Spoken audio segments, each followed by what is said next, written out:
Bismillahirrahmanirrahim. Assalamu alaikum. This is ISP Studio. I'm your host Shoaib Hamid Mohol and I welcome you to the weekend show. Ladies and gentlemen, मैं आपको बताता चलूँ कि institute of southern Punjab Multan वो वाहिद इदारा है जहाँ पे सबसे पहले जो ट्रेनिंग्स का जो एक रेगुलर ट्रेनिंग्स का ट्रेंड स्टार्ट किया गया और ना सिर्फ स्टूडेंट्स के लिए बल्कि फैकल्टी के लिए भी। उसके लिए हमारा एक department southern executive development centre establish किया गया जिसके अंदर हम अपने स्टूडेंट्स को ट्रेनिंग देते हैं, जिसके अंदर सॉफ्ट स्किल्स की ट्रेनिंग है, टेक्निकल स्किल्स की ट्रेनिंग है और उसके साथ साथ हमारी जो फैकल्टी की डेवलपमेंट है वो भी साथ साथ चलती रहती है। लेकिन ना सिर्फ southern executive development is one of its kind बल्कि ISP went one step ahead और वो ये कि सोशल मीडिया के ऊपर जो एक अपीयरेंस है इंस्टीट्यूट ऑफ सदर्न पंजाब की, क्योंकि एज एन इंस्टीट्यूट हमारा जो मिशन है वो ये नहीं है कि हमने अपने स्टूडेंट की डेवलपमेंट करनी है बल्कि हमारा पर्पज़ है कि हमने पाकिस्तान की यूथ की डेवलपमेंट करनी है। तो उसी सिलसिले में ये जो आप ISP स्टूडियो और इसके शोज़ देखते हैं और हमारा द वीकेंड शो देखते हैं, ये उसी सिलसिले की एक कड़ी है। तो द वीकेंड शो को जब मैं प्लान कर रहा था अपने सारी टीम के साथ, तो one thing that was in my mind कि what is the purpose of the weekend show.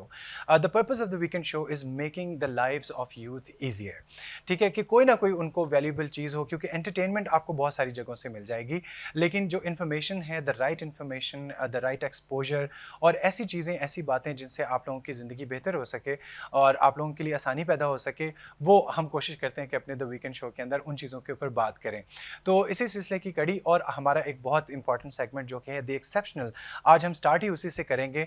The exceptional जो सेगमेंट है हमारा basically it consist of the students और alumni of institute of southern Punjab जो कि बहुत मेहनती हैं, जो कि टैलेंटेड हैं या फिर अपनी ज़िंदगी में उन्होंने बहुत कुछ अचीव किया है। ऐसे लोगों को हम बुलाते हैं अपने शो के अंदर और उनसे बात करते हैं। आज का जो हमारा टॉपिक है, it is very important for you if you want to go study abroad और आप जॉब करना चाहते हैं बाहर या किसी भी पर्पस के लिए आप पाकिस्तान से बाहर जाना चाहते हैं, you want to learn, you want to improve your lifestyle और you want to come back later, लेकिन बाहर अगर जाना चाहते हैं तो आज का शो आपके लिए है। तो first of all let's start our segment the exceptional. और द एक्सेप्शनल्स में मैं आपको इंट्रोड्यूस कराना चाहता हूँ हमारे एक बहुत ही टैलेंटेड स्टूडेंट और जो कि एलुमनाई हैं। अब he is in the field now, he is doing a lot of things, he has achieved a lot of things और करंटली ही इज़ सर्विंग, पहले मैं उनका बताता चलूँ, इंस्टीट्यूट ऑफ सदर्न पंजाब में माहर फैसल बशीर उन्होंने यहाँ से केमिकल इंजीनियरिंग की और उसके बाद उन्होंने मास्टर्स की डिग्री हासिल की जो कि है मास्टर्स बिजनेस एडमिनिस्ट्रेशन। तो बेसिकली एक बड़ा अच्छा कॉम्बिनेशन बन गया उनका and later he is serving, he is looking after his business.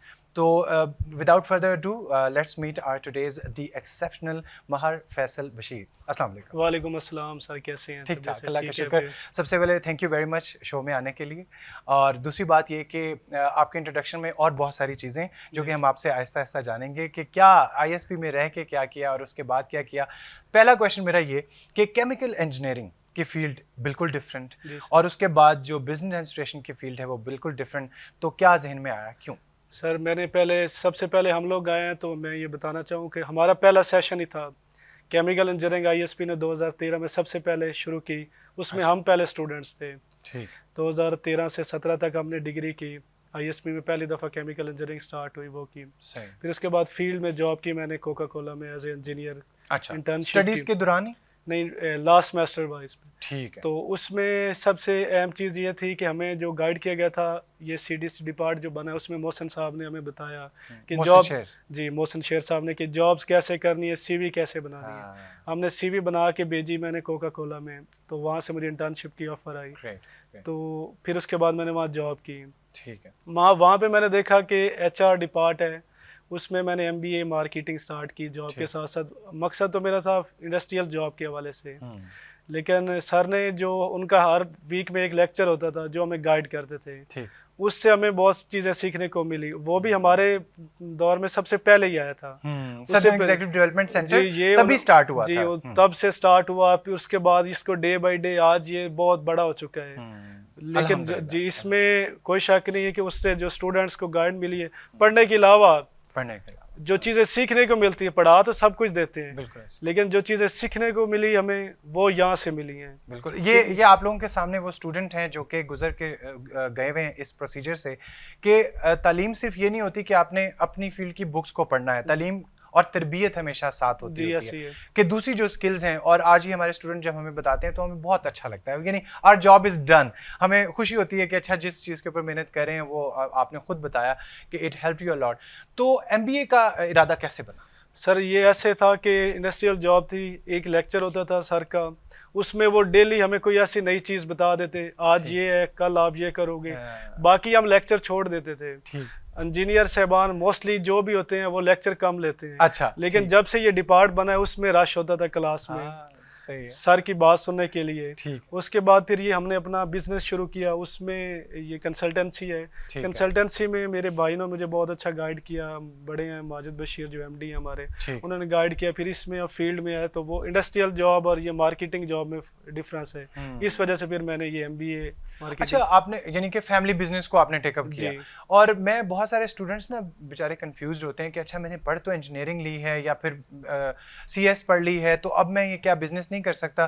तो आप बताएं इन स्टूडेंट्स को कि आप कर सकते हैं। जी, इसमें यही होता है ना, देखिए मैंने केमिकल इंजीनियरिंग की, एक बच्चे ने BBA की है, उसकी नेक्स्ट डिग्री 1.5 ईयर्स की है।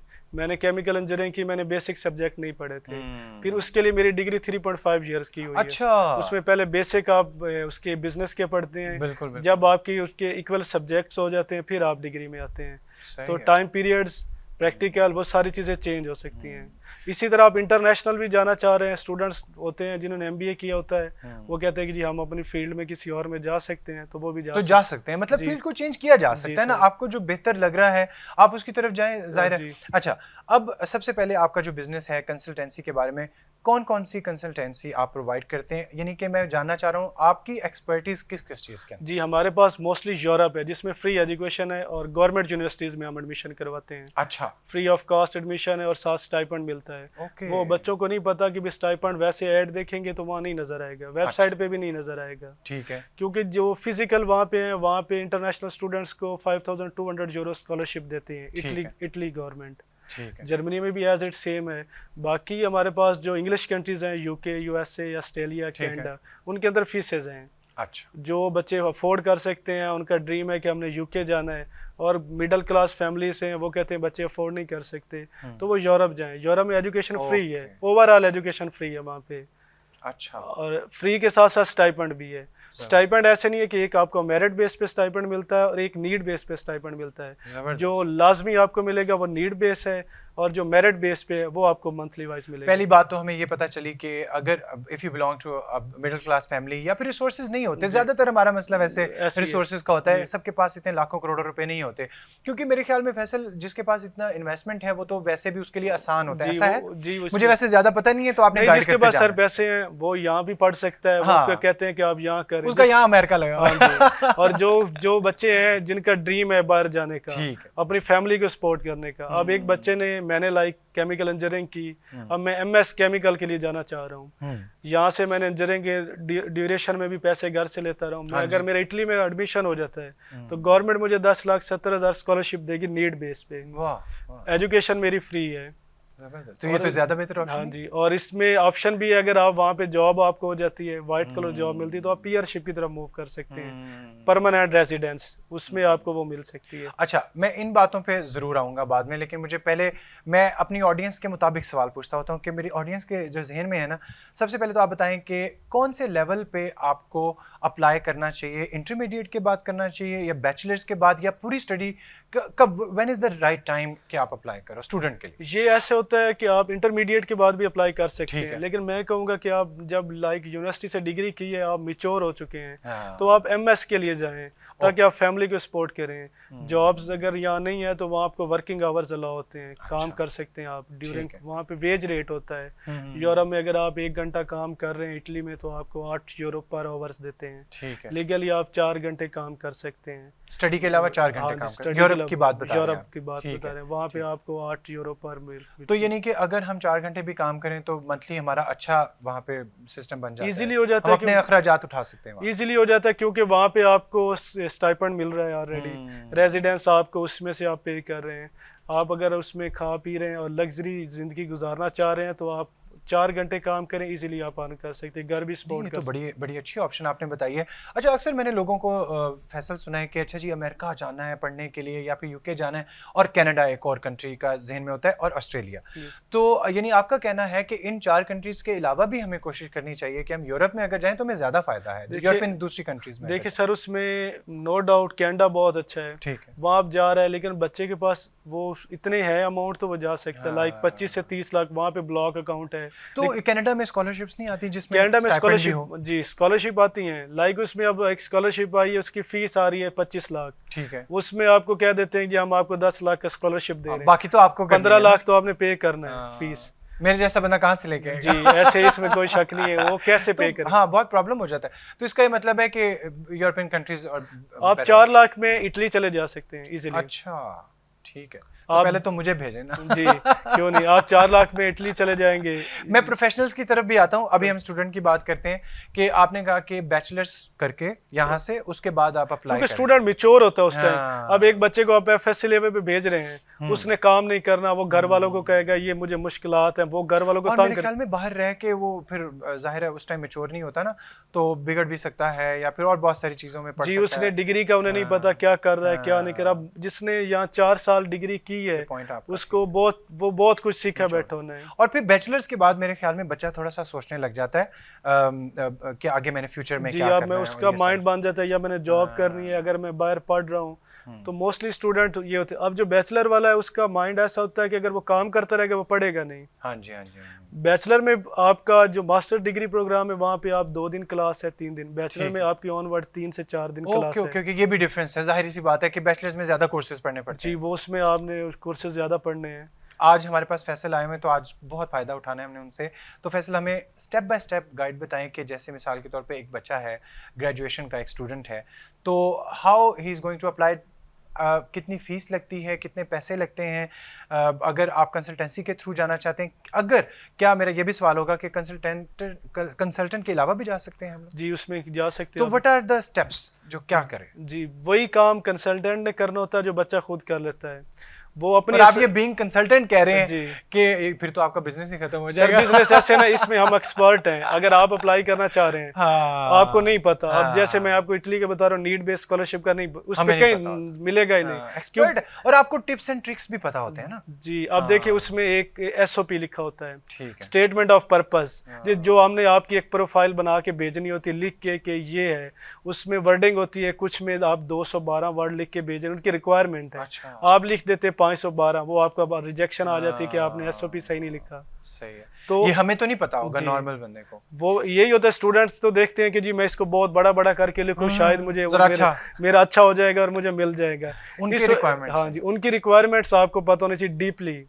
अब हमारे पास डेली रिजेक्शन आ रही होती है, हमें पता चल रहा होता है कि इसमें उसकी रिजेक्शन आई हो, आपको पता चल जाता है कि इस वजह से आई है। तो पहला स्टेप क्या ले एक स्टूडेंट ने अप्लाई करना है? जी स्टूडेंट्स ने अप्लाई करना है, सबसे पहले वो यूनिवर्सिटी जिसमें वो जाना चाह रहा है, अच्छा। उसके बारे में देखिए, उसके बारे में सर्च करे, उसके बारे में पढ़े, वो कहाँ पे है। हम कोई एक कंट्री ले लेते हैं, कौन सा कंट्री? हम फ्री एजुकेशन में इटली ले लेते हैं सर। इटली, ठीक है, फ्री एजुकेशन में इटली है। उसकी रिक्वायरमेंट है मास्टर्स में, आपकी पहली रिक्वायरमेंट है कि यूनिवर्सिटी एडमिशन के लिए आपको आइल्स नहीं चाहिए। ओके, बच्चे में आइल्स नहीं चाहिए। बच्चे आइल्स शुरू कर देते हैं, उन्हें नहीं पता कि यूनिवर्सिटी की रिक्वायरमेंट ही नहीं है, वो वीजा रिक्वायरमेंट है। वीजा एक और प्रोसीजर आता है। ओके ओके, वीजा आपको एम्बेसी ने देना है, यूनिवर्सिटी ने आपको एडमिशन देना, उन्होंने एक समरी होती है वो फॉरवर्ड कर दी है एम्बेसी में। अब एम्बेसी उसको आपको बुलाएगी, ठीक है। बच्चा आइल्स की तैयारी शुरू कर देता है, बच्चा को ये नहीं पता कि इसमें रिक्वायरमेंट में आइल्स है या नहीं, उसकी वो डेट गुजर जाती है, वो कहता है। तो ऐसा भी होता है कभी नहीं भी रिक्वायरमेंट होती आइल्स की इटली के लिए एम्बेसी में? हाँ जी, एम्बेसी में ये कोविड की वजह से तो थी, लेकिन उसमें बंदा कोई नहीं गया, जब उन्होंने बुलाया किसी को नहीं गया तो फिर। और इटली में तो बहुत हालात खराब थे जी कोविड में। हाँ। इसमें सर कुछ यूनिवर्सिटीज हैं, लाइक हंगरी है वो विदाउट आइल्स ले लेती है, ठीक है। पोलैंड विदाउट आइल्स ले लेती है, माल्टा है उनकी है यूरोप में, वो विदाउट आइल्स ले लेती है। कुछ कोर्सेज हैं यूके में भी विदाउट आइल्स है, कुछ यूनिवर्सिटीज़ में, ये यूनिवर्सिटी टू यूनिवर्सिटी वेरी करती है। अच्छा, उसने यूनिवर्सिटी देख ली और उसके बारे में रिसर्च कर लिया, उसकी रिक्वायरमेंट्स के बारे में। हाँ, उसमें उसने रिक्वायरमेंट्स, अब उसने डॉक्यूमेंट्स कंप्लीट करने, मेन चीज़ ये होती है डॉक्यूमेंट्स आपको अगर इस सीवी यूरोपियन स्टाइल में बनानी आ रही है, आपको उसमें उसके मोटिवेशन लेटर होते हैं वो आपको आ रहे हैं, एसओपी आपको पता है कैसे लिखी जाती है, वो आपके आ गए हैं। फिर उसके बाद उसको आपने अपलोड करना होता है पोर्टल पे। हम लोग भी उसको अपलोड करते होते हैं, हम लोग फिजिकल तो इटली जब एक बंदे को भेजे वो जाके दिया एप्लीकेशन तो पॉसिबल नहीं है, फिर एक ही एडमिशन होगा हमारा। ऐसे ही है, तो साल में एक जी, वो पैनल्स होते हैं, लाइक अब हम पाकिस्तान में देखें, आपसे हमारी बात है, मैं आईएसपी से पढ़ा हूँ, मैं अब इधर कह देता हूँ जी मेरे ही वहाँ सर बैठे हैं, आप उन्हें कहें एडमिशन कर देंगे। अच्छा, ये नहीं आपके कॉन्टेक्ट्स होते हैं? जी, उसमें पैनल्स बन जाते हैं। इसको यहीं पे होल्ड करें, हम एक छोटी सी ब्रेक लेंगे और बहुत मजे की बात हो रही है, मुझे भी बहुत कुछ सीखने को मिल रहा है, आई होप कि आपको भी मिल रहा होगा। तो आप कमेंट सेक्शन में क्वेश्चन भी कर सकते हैं, हम फैसल को दोबारा भी बुला लेंगे, ठीक है? एक छोटे से ब्रेक के बाद दोबारा से मिलते हैं।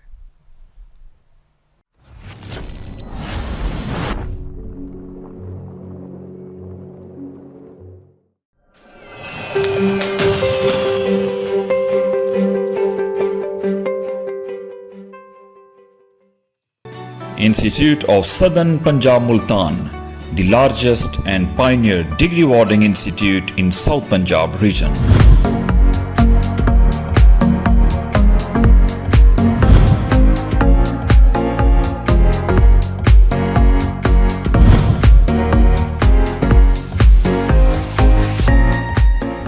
इस पर बातें मन की होंगी उन लोगों के साथ जिन्होंने कॉर्पोरेट वर्ल्ड में सिफर से स्टार्ट किया और बहुत कम अरसा में एक गैर मामूली तरक्की करके अपना नाम बनाया। उनसे जानेंगे उनका ये सफर कैसा है। तो फिर मिलते हैं बहुत जल्द सीजन 3 में।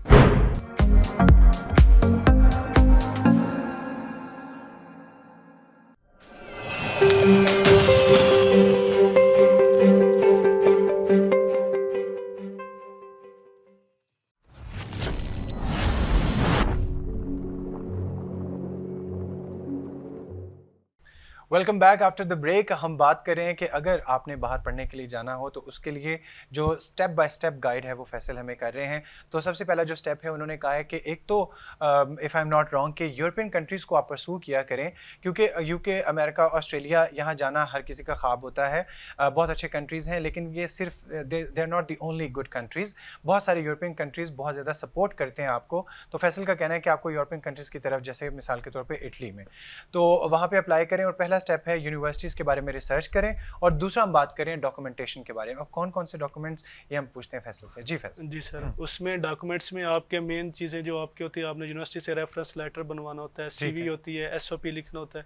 एसओपी आपका मेन होता है, स्टेटमेंट ऑफ पर्पस जिसे कहते हैं। अच्छा, पर्पस में क्या हम लिख सकते हैं? उसमें आप देखिए, आप यूनिवर्सिटी जिसमें जाना चाह रहे हैं, मैं पढ़ाई के लिए, हाँ जी, और उसमें आप किस प्रोग्राम में जाना चाह रहे हैं, उसमें आपने लिखना, और कौन से कोर्स में जाना चाह रहे हैं, ये चीज़ें होती हैं। तो ये तो सिंपल है, लेकिन उसमें कुछ यूनिवर्सिटी में वर्डिंग होती है कि आपकी इसमें इतनी वर्डिंग होनी चाहिए, इसमें इतनी वर्डिंग, बस यही है आपकी चीज़ें हो, और बिल्कुल 100% राइट हो, ये कि इसमें ब्लंडर्स ना हो। अच्छा, वीज़ा रिजेक्शन के चांसेस होते हैं इसमें, अगर आपकी ये चीज़ें कंप्लीट हैं, फिर और कोई झूठ भी ना बोला हुआ, हाँ, कोई फेक डॉक्यूमेंट ना। देखिए, जब आप एम्बेसी में जाते हैं वो आपकी वेरिफिकेशन करते हैं ईच एंड एवरीथिंग की।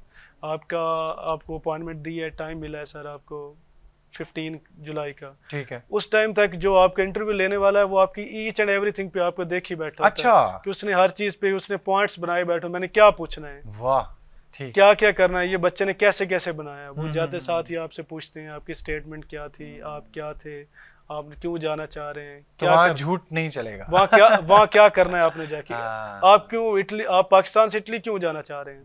तो इसका क्या जवाब हो सकता है? इसका ये जवाब हो सकता है कि मैं इंटरनेशनल यूनिवर्सिटी में पढ़ना चाह रहा हूँ, मेरा ड्रीम है, एक्सपोजर बढ़ाना के लिए मैं वहाँ पे जाना चाह रहा हूँ। मेरा मकसद है कि उनका मकसद यही है कि बच्चा सेटल होने तो नहीं आ रहा है यहाँ पे, ओके, यहाँ पे सिर्फ पढ़ने आ रहा है, वो चीजें ये देखते हैं। होता तो अंदर से यही मकसद है मोस्टली बहुत सारे लोगों का, बच्चों के। इसलिए तो मैंने कहा कि इंटरमीडिएट के बाद आप नहीं भेजे बच्चे, उनका माइंड वही होता है कि मैं जाऊँ यूके या इटली सेटल हो जाऊँ, लेकिन वो कुछ भी नहीं कर सकते सर।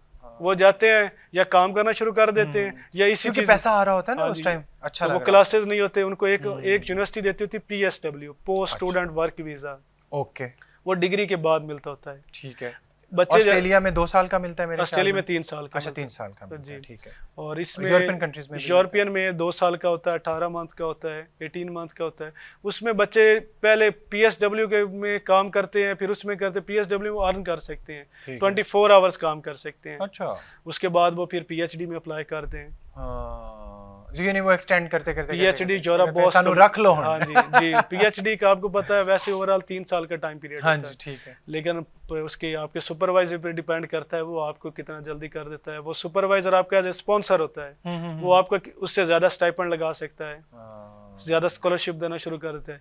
PhD में टाइम लिमिट तो है, लेकिन उसमें ये नहीं बाउंडिंग नहीं है कि आपने इस एक दिन में आना है, या आप घर पाकिस्तान बैठ के भी कर सकते हैं। ठीक है। मैं PhD अपने लिए भी अभी पूछता हूँ, अपने मेरे जैसे बहुत सारे लोगों के लिए, कि आपने कहा कि डॉक्यूमेंट्स कंप्लीट हो गए और SOP हो गया, स्टेटमेंट ऑफ पर्पस हो गया, और आपने अब मुझे ये बताएं कि अक्सर ये जो मैं सुनता हूँ, क्योंकि मुझे इतना नहीं पता, कि कुछ स्टेटमेंट्स ऐसी फेक भी बनवा रहे होते हैं लोग, तो वो क्या हमें लाजमी बनवानी पड़ती हैं या क्या क्या मतलब वो स्टेटमेंट बैंक स्टेटमेंट की बात करें, मार्केट में लोग बनवा देते हैं। आप एक बच्चा है जैसे मैंने पहले बताया मिडिल क्लास फैमिली से, वो कहता है कि जी 25 लाख बैंक स्टेटमेंट चाहिए इटली के लिए लास्ट। उसका पर्पस क्या होता है उनका? कि वो आपका देखना चाह रहे होते हैं कि भाई क्या ये किसके पास है, इतने अमाउंट है, ये वहाँ हमारे पास आ रहा है, ये चोरियां तो नहीं करेगा पड़ेगा। जाहिर सी बात है, एक बंदा जिसके पास बिल्कुल ही कुछ नहीं है, वो कहेगा इसके अकाउंट में तो है नहीं कुछ भी। Okay okay, this is the purpose. बस ये उनका और कोई इशू नहीं है कि वो सिर्फ यही देखना चाहते। हमारे पाकिस्तान में स्टेटमेंट बनवा लेते हैं लोग, आराम से बन जाते हैं जी, इसीलिए उसमें वो कर देते हैं अकाउंट में। अच्छा, इंटरव्यू के ऊपर आते हैं। इंटरव्यू में मैं बड़ा इंटरेस्टेड हूँ कि इंटरव्यू में आपने जैसे कहा कि वो इसी तरह के सवाल करते हैं। मेजर कौन सा सवाल होता है वहाँ? मेजर आप फंसते हैं लोग, स्टेटमेंट के बारे में पूछते हैं। वो पूछते ये कि भाई ये आपने कहाँ से लिए हैं, अच्छा, आपका जरिया मुआश क्या है, इनकम सोर्स क्या है। अब आप जा रहे हैं वहाँ पे, फीस तो नहीं है, गवर्नमेंट यूनिवर्सिटी है, वो आपको दे रहे हैं, आपने पहले कैसे सरवाइव करते रहे हैं, तो वो चीज़ें आप देंगे। आप एक टैक्स फाइल्ड है, आपका टैक्स लाजमी पेड होना चाहिए। अच्छा। एक फाइल बनी होती है, उसमें आपका इनकम आपने बताना है। ये फाइलर होना लाजमी है? हाँ जी, फाइलर होना लाजमी है, टैक्स पेड होना लाजमी है। उसमें आप बताएंगे ये मेरे पास 25 लाख कैसे आया, मेरा घर था, मेरी ज़मीन थी, मैंने इस तरह हमारे करते, हमारी मंथली इनकम इतनी है। वो एक पूरी फाइल बना के हम देते होते हैं। बच्चा खुद तैयार करता है, उसको तैयार करवाते हैं इंटरव्यू के लिए कि वो ये चीज़ें तैयार करता है। और आप लोग ये सर्विसेज सारी देते जी, सर्विसेज सारी बताते हैं कि किस तरीके से, किस तरह हमने जाना है इंटरव्यू की तैयारी। 4 वीक की हम लोग करवाते हैं बच्चे को। ठीक है। अच्छा, थोड़ा सा हम इसको रिवर्स गेट लगाएंगे कि हमने डॉक्यूमेंट्स भी बना लिए, अब हम पोर्टल के ऊपर उसको अपलोड कर दिया हमने, और उनका फिर रिस्पांस कितने % चांसेस हैं कि रिस्पांस आ जाता है? हाँ जी, वो है कुछ यूनिवर्सिटी 60% पे लेती है एडमिशन, कुछ 70 पे ले रहती हैं। अब एक बच्चा जिस तरह मैंने आप बता रहे थे कंसल्टेंट ना हायर करें, अब उसको नहीं पता, यूनिवर्सिटी की रिक्वायरमेंट ही नहीं देखी, 70% है एडमिशन, उसने 60 वाले डॉक्यूमेंट्स पुट कर दिए, फिर तो वो रिजेक्ट ही है, वो पेंडिंग में पड़े रहेंगे। यूनिवर्सिटी गवर्नमेंट यूनिवर्सिटी रिस्पॉन्ड नहीं करेगी उसको, वो कहेगा कि बाकियों को रिस्पॉन्ड आ रहा है, मुझे क्यों नहीं आ रहा। तो उसकी रिक्वायरमेंट आप देखिए कि इस रिक्वायरमेंट पूरी नहीं की, इस वजह से रिस्पांस नहीं आ रहा। और उसमें कोर्स देखें पहले। अब मैंने केमिकल इंजीनियरिंग की, मैंने MBA आया, मैंने ISP से किया, मैंने ISP से पूछा कि ये मैं कोर्स कर सकता हूँ, कितना टाइम पीरियड्स लगेगा। उन्होंने बताया जी ये आपके 2 साल आपने मेजर सब्जेक्ट पढ़ने हैं, बिजनेस के, इकोनॉमिक्स के, फिर आप पढ़ेंगे। अब देखिए ना, जैसे यहाँ यूनिवर्सिटीज के रूल्स हैं वैसे सेम वहाँ पे रूल्स होंगे, सेम वहाँ पे सेम एज इट है। सिर्फ थोड़ा बहुत चेंजिंग है जिसमें आपके कोर्सेज हैं, आप इंटरनेशनल जा रहे हैं, आपकी रिक्वायरमेंट ये कुछ रिक्वायरमेंट्स बस, और कोई ऐसी चीज नहीं है। सिर्फ उसमें सर्च, मुझे पता है कि भाई BJD में कैसे एडमिशन होगा, वो गवर्नमेंट यूनिवर्सिटी। अब एक बच्चे ने डॉक्यूमेंट्स दिए, वो उनके नहीं है, तो मेरिट लिस्ट में उसको किसी को नहीं पता चला, आएगा ही नहीं। हाँ, रिस्पांस एक किस्म का रिस्पांस नहीं आया, वैसे ही वहाँ पे होता है सेम। अच्छा, अब मिसाल के तौर पे आई एम फॉर्चुनेट इनफ कि मुझे रिस्पांस आ गया, ठीक है, अब हम बड़े खुश हो गए कि जी रिस्पांस आ गया, यूनिवर्सिटी ने कहा कि एडमिशन, अब अगला आगे वीजा का अलग से नहीं जी, उसमें आपको एक समरी भेजते हैं गवर्नमेंट यूनिवर्सिटी में, एक आपकी मेल ID पे आ जाती है, एक वो आपके पास भेजेंगे और एक एम्बेसी में भेज देंगे कि अब इस बच्चे का हमने एडमिशन दे दिया है, अब इसको एम्बेसी में बुलाएं, इसको टाइम दें कि इसका अब हम वीज़ा प्रोसीजर स्टार्ट करें। फिर आप वीज़े की उसमें आप अपनी चीज़ें कंप्लीट शुरू कर देते। अब उसमें IELTS आ जाता है 6.0, आपको IELTS है, तो वीज़ा रिक्वायरमेंट है यूनिवर्सिटी की रिक्वायरमेंट, वो चीज़ें फिर आपने कंप्लीट करनी। फिर आपको एम्बेसी टाइम देगी कि आपको 20 जुलाई को मिला है, 10 बजे आपने आना है, आपका टाइम है 10 से इतनी देर का, वो आपको बता देंगे शेड्यूल में, आपका टाइम आ जाएगा, उसमें आप फिर सिलेक्ट हो जाते हैं, फिर उसके बाद आपने टिकट्स। अच्छा, क्या कितने % चांसेस होते हैं कि मिसाल के तौर पर यूनिवर्सिटी ने कह दिया ओके, और फिर एम्बेसी भी तो रिजेक्ट कर सकती है? एम्बेसी उसको रिजेक्ट कर सकती है, उसमें आपने उनकी रिक्वायरमेंट आइल्स किया हुआ, आपने अपने एम्बेसडर को पॉजिटिव रिस्पांस दे रहे हैं, डॉक्यूमेंट्स आपके ठीक हैं, आप अपने तरफ से बातें बना के सुनानी नहीं शुरू कर दें, आप बड़े अच्छे से उससे बात कर रहे हैं, तो वो आपको वीज़ा देगा। रिजेक्शन आपकी उस डॉक्यूमेंट्स पे लगा सकता है, आपके बिहेवियर। तो ऐसा भी हो सकता है कि हम उसको डॉक्यूमेंट्स को इम्प्रूव करके दोबारा से भी? नहीं। अच्छा, रिजेक्ट हो गए फिर नेक्स्ट ईयर के लिए, तो उनके पास टाइम है। देखिए गवर्नमेंट यूनिवर्सिटी में अब यूके 15 से 20 लाख में जा रहा है बच्चा, 3 लाख वाले में रश नहीं होगा उनके पास, होगा, और गवर्नमेंट यूनिवर्सिटी है। और वहाँ पे ये जो 3 लाख है ये कहाँ, किस स्टेप पे लगता है? ये जो 3 लाख उसका लगेगा, उसमें देखें वो बच्चा अप्लाई करता है 4 यूनिवर्सिटी में, हम लोग जैसे करते हैं, हम उसके 4 यूनिवर्सिटीज में अप्लाई करते हैं। जैसे आपने कहा आप कह रहे हैं जी मेरा मसीना में करवा दें, उनकी बहुत अच्छी यूनिवर्सिटी है रोम के अंदर, अगर आप अगर आप रोम में और उनकी अच्छी यूनिवर्सिटीज में चाह रहे हैं, तो मेरा भी दिल कर रहा है कि अप्लाई कर दूं। आपकी जी आपकी चॉइस है, आप कहते हैं जी मेरी मर्जी से 2 यूनिवर्सिटी और आपकी मर्जी की 2 यूनिवर्सिटी, ओके, हम आपकी मर्जी से 2 में कर दें। उसकी फीसेज होती हैं 30 यूरो से स्टार्ट होके 100 यूरोस तक उनकी फीस होती है यूनिवर्सिटी की। फिर उसमें जो आप स्टाइपेंड स्कॉलरशिप के लिए अप्लाई करते हैं उसकी फीस होती है। अच्छा, उसकी भी फीस होती है, तो ये बेसिकली फीस की वजह से फीस होती है। लाइक आप उसमें यूरोज में आप दे रहे हैं 30 यूरो, अब यूरो 216 का इस टाइम तक, तो अगर उसमें आप एक यूनिवर्सिटी की फीस दे रहे हैं 100 यूरो है मैक्सिमम मिनिमम, तो उसमें आप देखिए आपका 4 यूनिवर्सिटी में 400 यूरो आपके एक्सपेंसेस आ गए। फिर स्कॉलरशिप की फीस है 180 यूरो, वो आप पे करते हैं। फिर कुछ हमारे सर्विसेज चार्जेस होते हैं, हम लोग उसमें ले रहे हैं, आप सर्विसेज प्रोवाइड कर रहे हैं, क्योंकि इसमें यूरोप में टाइम लगता है प्रोसीजर का 6 से 7 वीक में। एक सवाल, आप लोग कंसल्टेंसी प्रोवाइड करते हैं, उसकी फीस पहले लेते हैं बाद में? हम लोग उसमें बुकिंग फीस पहले लेते हैं। हाँ ठीक है, बुकिंग फीस में मेक सेंस। हाँ जी, बाकी जो उसकी फीस होती है एडमिशन की, उसकी फीस होती है, हम स्टूडेंट को कहते हैं कि ये आप फीस पे करेंगे, आपका एडमिशन आ जाएगा, फिर आप हमें अपनी फीस देंगे। फैसल, जल्दी से क्विकली हम इसको रैप अप कर लेंगे, लेकिन अभी मैं चाह रहा हूँ कि प्रोफेशनल्स के लिए क्या अपॉर्चुनिटी होती है? स्टूडेंट्स को तो समझ में आ गई कि यूनिवर्सिटी के थ्रू वो जा सकते हैं, अगर किसी ने मतलब कोई जॉब अपॉर्चुनिटी फाइंड आउट करनी हो, यानी मेरी स्टडी मिसाल के तौर पे कंप्लीट होगी and I want to pursue a career in some other country, तो वो भी कर सकते हैं? वो कर सकते हैं। देखें आपकी वहाँ पे जॉब्स आ रही होती है, पहले वेरिफिकेशन करें कि ये कंपनी अच्छी है। अच्छा। लाइक यूएई में आप देख रहे हैं कि वहाँ दुबई में Transguard company semi government company है, ट्रांसगार्ड, हाँ जी, तो उसमें देखें कि वाकई ये ट्रांसगार्ड कंपनी है, उसके ऊपर एक नंबर लिखा होता है, फ़ोन नंबर, हेल्पलाइन नंबर होता है, ईमेल एड्रेस होते हैं, उसको मेल करें।